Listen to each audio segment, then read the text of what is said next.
Ladies, gentlemen of the DCU, we have got quite an interesting video for you today because it turns out in the past couple of days, there's been a whole bunch of leaks posted to the DCEU Leaks Reddit page, and a lot of you have been requesting me to cover this in a video. So what I'm going to do today is dedicate this whole video. Some of these are super intriguing, and I would really love for some of them to turn out to be true because some of them surround some Chapter 1 plans, some Superman legacy stuff, but also future projects yet to be announced in the DCU. Now, what I really find interesting, having covered leaks a little bit more since news has been, not really that crazy given the strikes, even though the strikes are over now and we're slowly getting back into the swing of things. If you guys remember, and I keep referencing this in recent videos, I decided to do, as the strikes were coming to a close, a video surrounding going over the previous leaks like 6 months ago, 7 months ago, and it was so interesting what I dug up in that video because it turned out, honestly, around 70 to 80%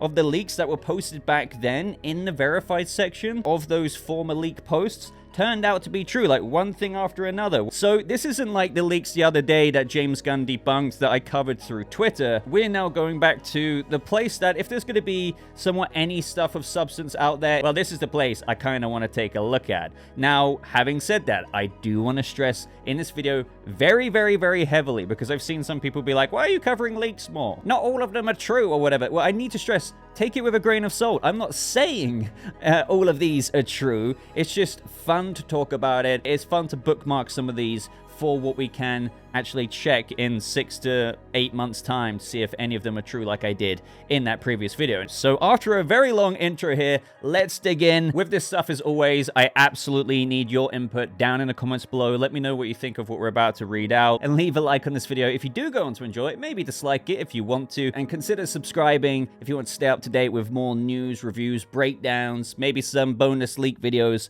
just like this. So at the beginning here, we have the verified section, and then it's going to go into the partially verified and then the unverified. So that's this subreddit saying, well, we've had some kind of proof here in the verified part that this person is who they say they are. So we're fairly pretty much kind of concrete about this info, but even having said that, don't take that as concrete info.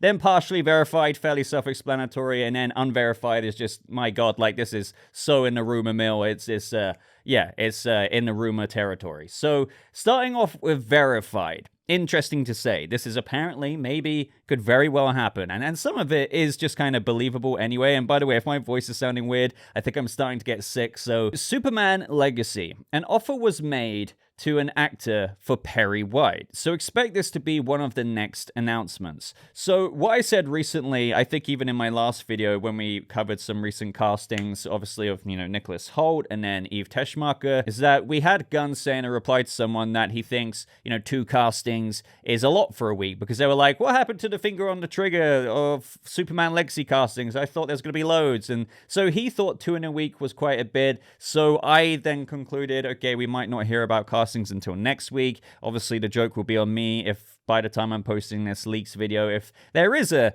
casting announcement for Perry White, or maybe the official confirmation of Nicholas Hoult as Lex Luthor, because as of when making this video, I've said that every video recently, James Gunn still hasn't acknowledged that one. But yeah, I'm thinking Perry White could maybe be next week. I would have said this even with or without reading this from the leaks post here. If an offer was made, I know a lot of people are thinking of Giancarlo Esposito because he was talking about how he's been in talks with James Gunn to have some kind of role in his upcoming DCU. He said he's kind of fond of playing not a villain this time, so maybe more of a heroic role. Now this got people thinking, okay, is he going to play like an older version of said hero in the DCU, considering this is a universe in where lots of heroes and villains have already existed even before Superman? Some people were saying, oh, well, what about Perry White? We're going to have to wait and see. Next up is, and I like to hear this, they're saying here, next up for casting is Ma and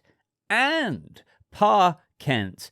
Gunn is looking at actors in their 50s to 70s and lesser known names. Now, that's interesting with regards to hearing that they could be lesser known names, because there has been some comments out there that despite how much of us are really liking this cast with Rachel Brosnahan as Lois, David Corenswet as Clark Kent Superman, and then some other heroes out there like Nathan Fillion as Guy Gardner, Eddie Gathegi as Mr. Terrific, Isabella Merced as Hawkgirl. The list goes on. Anthony Carrigan as Metamorpho. We've got a couple of lesser known names for the Engineer and Eve Teschmacher. Nicholas Hoult for Lex Luthor is like a fairly big name, but some people were thinking, okay, so maybe they're going to get kind of a big name, even if they were a bigger name somewhat back in the day, for Jonathan Kent or Martha Kent. And that's why there were some rumors out there that Kurt Russell could be Jonathan Kent, or, you know, some people were thinking Kurt Russell could be Jor-El. But either way, I'm kind of going off track here. What I want to focus on here is that I have personally, as a part of my little wish list for Superman Legacy, which reminds me, go check out my 10 things I want to see in Superman Legacy video,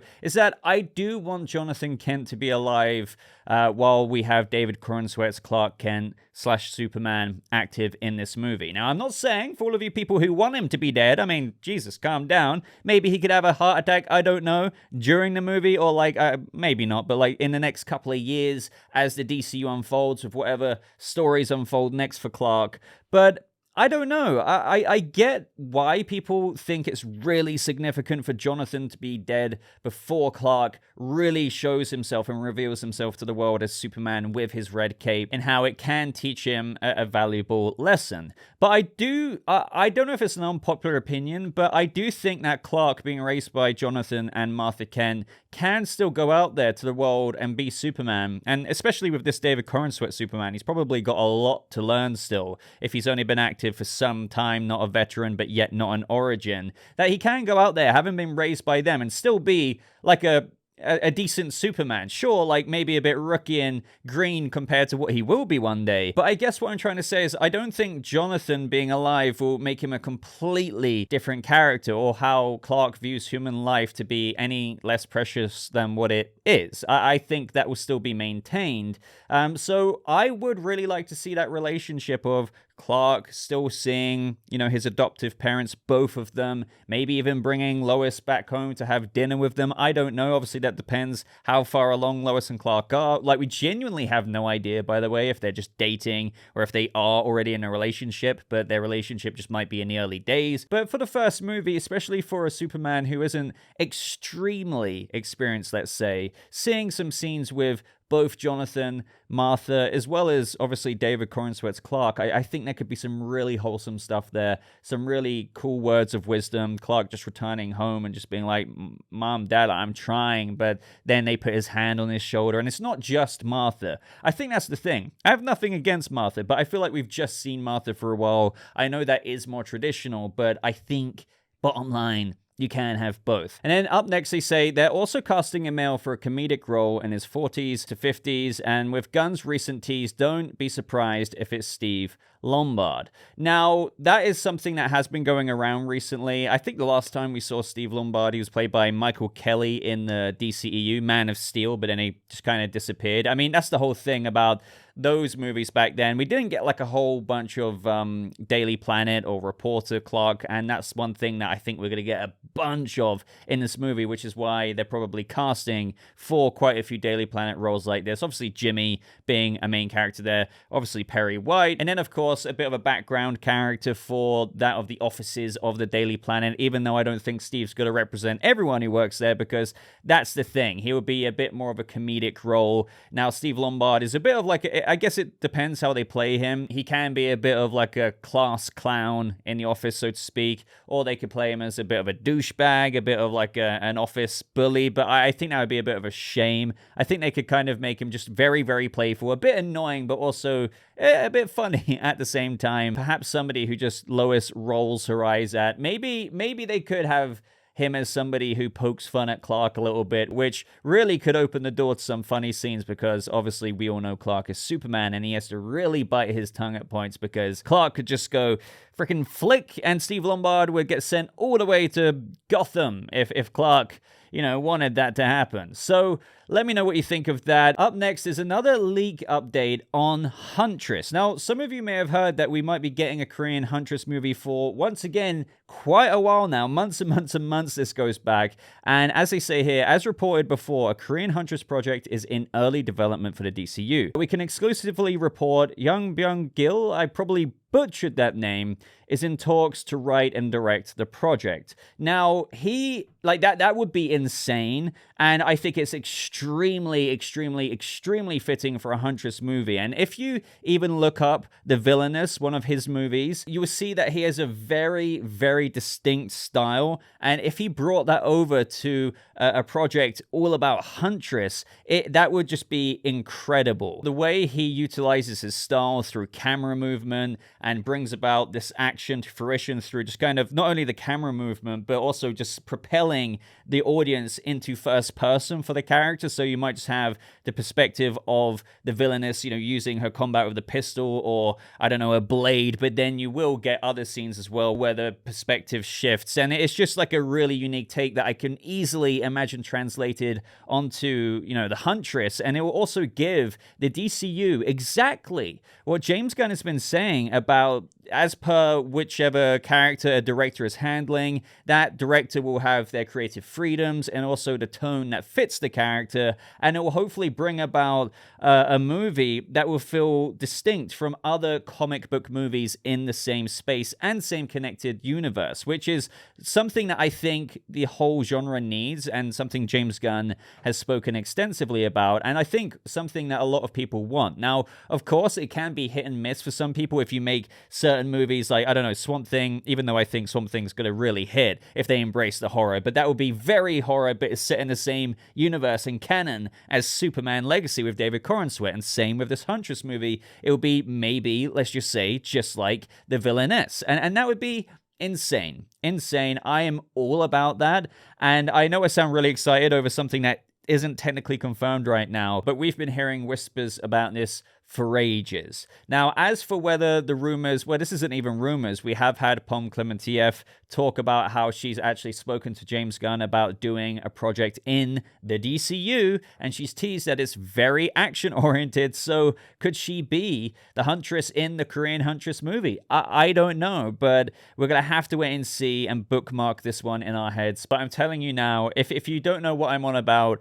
after this video, or pause it now, go on YouTube and type in The Villainess and watch a scene from that or the trailer, and then imagine how true that will actually be to the character of Huntress and how awesome that kind of approach to filmmaking for a DCU character such as that character could be. And I think that will be something really special. And if that does turn out to be the case, once again, it just really does show the promise of creative visions that we could get with other characters in the DCU. So in the miscellaneous section of the verified section here, they say John Papsidera, casting director for Superman Legacy, will stick around and serve as casting director for almost all DC Studios projects and will be the DC's Sarah Haley Finn. So what's cool about this is if this turns out to be true, that this is the casting director, because I don't think I've heard this be confirmed before. If you like the casting so far for Superman Legacy, I mean, that's what a casting director does, right?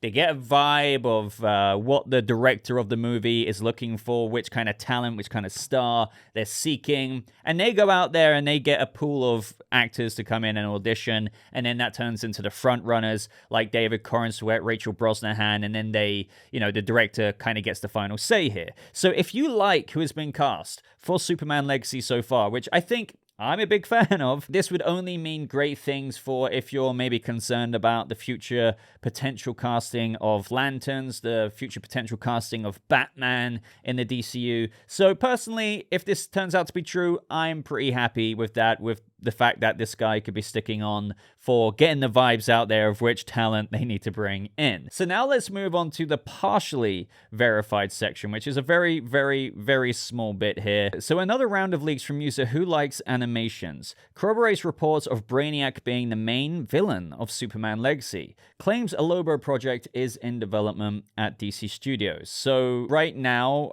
what is being put out there, I think, is misleading with regards to actually official little information that we've got, such as the engineer being cast in Superman Legacy. You will see how Deadline and other major trades have said, Superman Legacy has found its villain. You see YouTube thumbnails saying, Superman Legacy's villain, when that really, really highly likely isn't going to be the case. Unless they go some weird route where the engineer starts off that way and then just, turns out to be anti-hero by the end of it, and that's when they get their own Authority movie. I really don't think that's going to be the case at all. I think she's going to be anti-hero from the beginning. Now, whether she is, dispatched by Waller and Sam Lane to handle whatever in the movie, and that's how she butts heads with Superman, I don't know, but I don't think the engineer or any members of the Authority are going to be the main villains of Superman Legacy. Now, that's not to say that Brainiac is going to be the main villain, although I can't confirm nor deny that. But at the same time, obviously, Brainiac would be awesome, but I'm just going to echo what I've said before, just with regards to,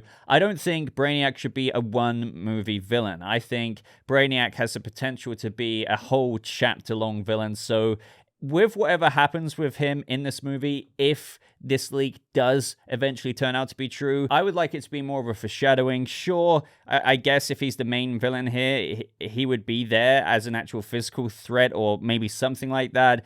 But whatever the case turns out to be, I wouldn't like him to be bested. I would like it to be more like, oh, damn, this is only the beginning of Brainiac, and this threat needs to be kept an eye on for projects and projects to come as DCU Chapter 1 unfolds. Now, as for the Lobo Project, I know that's partially verified, but I think we can all agree that, especially after the recent Jimmy Fallon appearance from Jason Momoa, that he is indeed Lobo. It just does, yes, remain to be seen what project he's going to be involved in, whether that's Superman Legacy, because that was a rumor for a long, long time, but maybe not. Maybe it is indeed his own project, and that could be a stepping stone for something bigger down the road. As for the unverified section, and as they say here, now time for some fun. Very much so unverified, even though I do want to say, to me, all of this is unverified. I say that every time, but this is like the unverified section. But let's just entertain it for the sake of fun, as we are with all of this. So this post comes from Red Blue.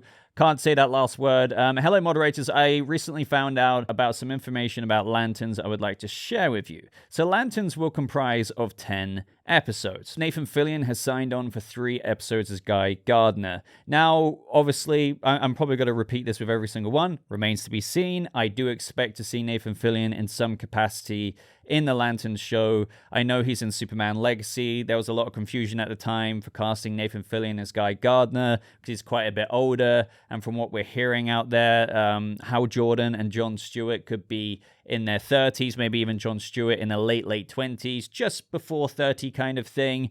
So Nathan Fillion being that older Lantern, I don't think, again, he's going to be the regular in the show because it's mainly about Hal Jordan and Jon Stewart on Precinct Earth coming across this ancient, terrifying mystery and everything. But I guess there'll be a bit of liaising with other Lanterns and maybe other Lanterns out there in space. And also, if you've seen Superman Legacy and then you subscribe to Max and you watch the Lantern show and you enjoyed seeing Nathan Fillion as that character, it's like, hey, he's popped up in here as well. It's all about that cohesive DC Universe vibes, right? So even though this is an unverified leak, this one's pretty obvious to me that it will be true to some degree. It just depends how much we will see Nathan Fillion in the series. But I do expect it to be around that 3-episode mark because, again, he wouldn't really be a main character in the show from what we understand with it surrounding Hal Jordan and Jon Stewart. So up next, James Gunn has been eyeing Patrick Schwarzenegger for the role of Hal Jordan, although as far as I'm aware, no offer has been made. This one's interesting because I have seen people post about this, and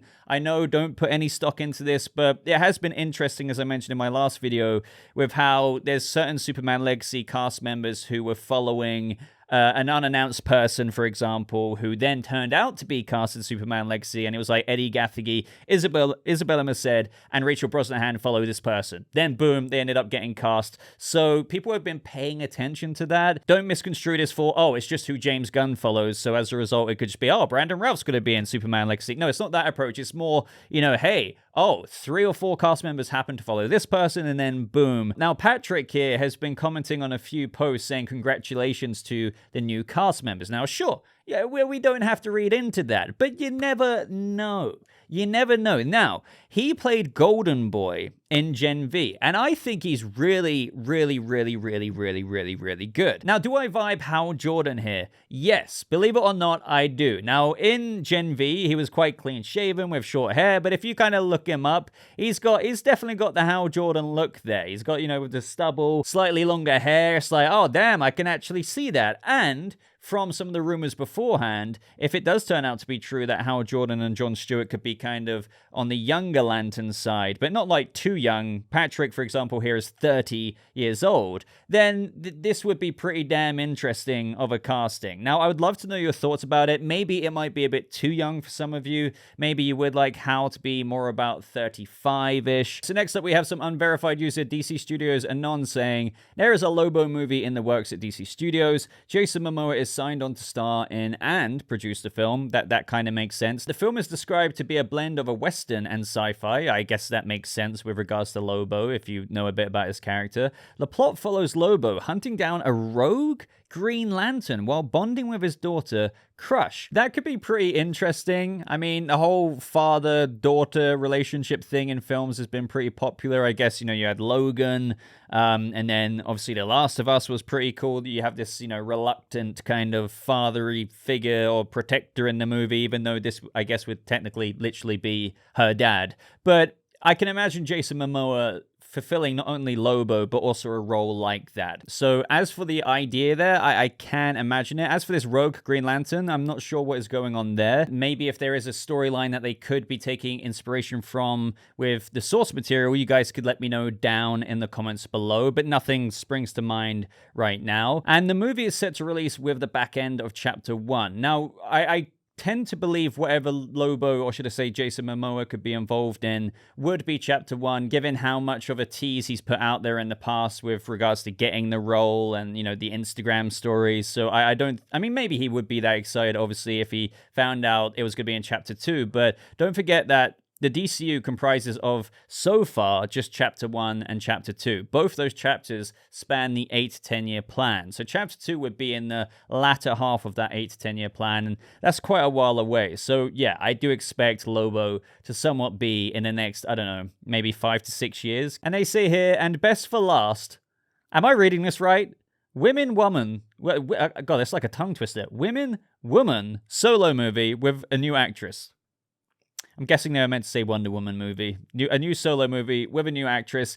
Again, at this point, it just feels like somebody sent this leak in there and is just claiming, oh, yeah, I know there's going to be a new solo Wonder Woman movie with a new actress, even though at this point, maybe the writing is on the wall. We've heard major trades say that none of the former DCEU Justice League are going to maintain their roles in the James Gunn DCU. So, yeah, I expect we are going to get a solo Wonder Woman project. James Gunn did say when replying to people, hey, can you debunk this? And it was like some claim that Wonder Woman wouldn't be in the first 3 years of the DCU. He said that's not true, indicating that she would be in the first 3 years, which is still confusing to me because with the roadmap that we've already got, it's like, well, where's she going to pop up? So I don't know if that actor who's going to play the new Wonder Woman would appear in one of the projects we've already got. Maybe, and it would be kind of a backdoor pilot to her own solo project somewhere down the line. I mean, we've still got like 10 plus projects to be announced to complete Chapter 1. So yeah, as I keep saying, we're gonna have to wait and see. The Atom movie. Interesting. A Teen Titans movie. And I really want that. I've been saying for the longest time that I think we're going to get a Teen Titans project. Now, whether it's a show or a movie, I really don't know. But I feel it in my bones we're going to get some kind of Titans project with Dick Grayson's Nightwing somewhat spiraling off of the Brave and the Bold. They say apparently we could be getting an Etrigan the Demon R-rated solo movie. That would be pretty nuts with regards to just that character's history and how far back that goes. Now, the thing about this is that I'm seeing a lot of people say is that a lot of these, even though a lot of us fans may love these characters, will the mainstream audience like or even be bothered about some of these projects. That's the thing, because a lot of people are like, oh, if people aren't even turning up to Captain Marvel or Quantumania or even some DCEU movies, granted this is a new DCU, how are they going to turn up to this character or this very unknown character, even if James Gunn is trying to make them popular through that of other characters and other movies first? Are people going to be bothered? That is a very relevant point. Even though James Gunn, you could say a similar thing around about the time of Guardians releasing, even though the MCU was in a very popular stage back then, so maybe more people were willing to give it a chance. Can he do that with the DCU? I think it is a risky move, even though I would love to see an R-rated version of this, or as it goes on to say, a Dr. Fate show, a Plastic Man solo movie. Even though lots of people want to see Plastic Man, people are mentioning it, and it's making me think, yeah, would people turn up to a Plastic Man solo movie? I really don't know either. A Doom Patrol solo movie. I love Doom Patrol, and I know a lot of people are like, where's your review? I am working on it. I wanted to get it out this week, but I think it's going to be early next week. But Doom Patrol, amazing show on HBO Max, now Max, but a movie, I think, again, I would be there for it, and I think it could be incredible, but would the general audience? A Deathstroke show, once again, I love Deathstroke, but would people turn up for that? They would turn up for a Batman versus Deathstroke movie that we were rumored to have with, well, not rumored, we've had them actually talk about it, with Ben Affleck and what was going to happen there, with Deathstroke dismantling his life and destroying everything and everyone that Bruce cared about. That would work in like a supporting role, but would his own movie? I don't know. I know I keep saying the same thing, but I want to keep asking this and bringing this up so you guys can, start thinking about it yourself. And then a Deadshot solo movie. All of these are going to be in chapter 2 or 3. Now, that I find interesting that they say that, and this is where, this is in the unverified section, because it just feels like to me, even though some of these could be true in terms of maybe James Gunn's thought about them, it does feel like this person's maybe throwing it against the wall and see what sticks, and we could get some of these characters in upcoming projects like the Terrifics, or I don't know, a Teen Titans project could have Deathstroke in it down the line, because James Gunn, to be fair, and I really do believe this, has teased Deathstroke before with somebody saying, are you working on anything Deathstroke related? And he literally replied, I might be, and I don't think he would bother replying at all to that if that wasn't even true in any fashion whatsoever. So I do think Deathstroke is somewhere down the line, but going back to me doubting this is him saying in chapter 2 or 3. Now, I'm not saying there isn't going to be a chapter 3, but right now the 8 to 10 year plan is 2 chapters. I think a lot of people forget that. All 8 to 10 years is both chapter 1 and chapter 2. Now, after that would technically be chapter 3, but right now, all of these projects that we have announced and are yet to be announced will be in that 8 to 10 year plan. So talking about all of these being in, at some point in chapter 3 makes no sense to me. How would there be leaks of upcoming shows and movies that are yet to be announced that James Gunn hasn't even finished announcing chapter 1 right now, let alone chapter 2, and he's got like projects to announce for chapter 3? No, I don't believe that one bit for that reason. Now, I find it fun to entertain some of these ideas for shows and movies. Maybe, who knows? Despite them saying what they said with all of these going to be in chapter 2 or chapter 3, they may have heard some truths or half-truths about some of the upcoming shows or movies yet to be announced. But I don't know. I'm sniffing a bit of BS on the latter part of course, this unverified section of the DCU upcoming projects.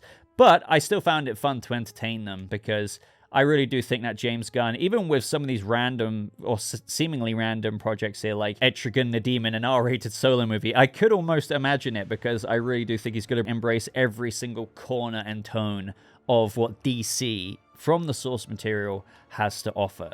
But again, don't freak out thinking, oh my god, this sounds like trash. If we're going to get this, this is very much so the most rumory grain of salt part of this whole leak section on this subreddit post here. Let me know what you just think of absolutely everything down in the comments below. I love, if you couldn't tell already, rambling about all this stuff, so I expect a lot of ramblings down in that comment section. I'd really appreciate a like on this video if you got this far. If you somehow got this far and you don't like it, sure, leave a dislike, consider subscribing, and I'm going to say it again, double check if you actually are subscribed, because I've had somebody prove my point recently when I say this at the end of the videos. If you actually check your subscribe button, you might not be subscribed, but you may have thought you were subscribed because it just turns out through you watching me, I've been recommended to you on your homepage. But maybe today is the day that you actually check it, and if you're not already subscribed, hey, maybe I've earned your subscription through this video, and I hope you enjoy the future content on this channel. But thank you guys so much for watching. I hope you have a lovely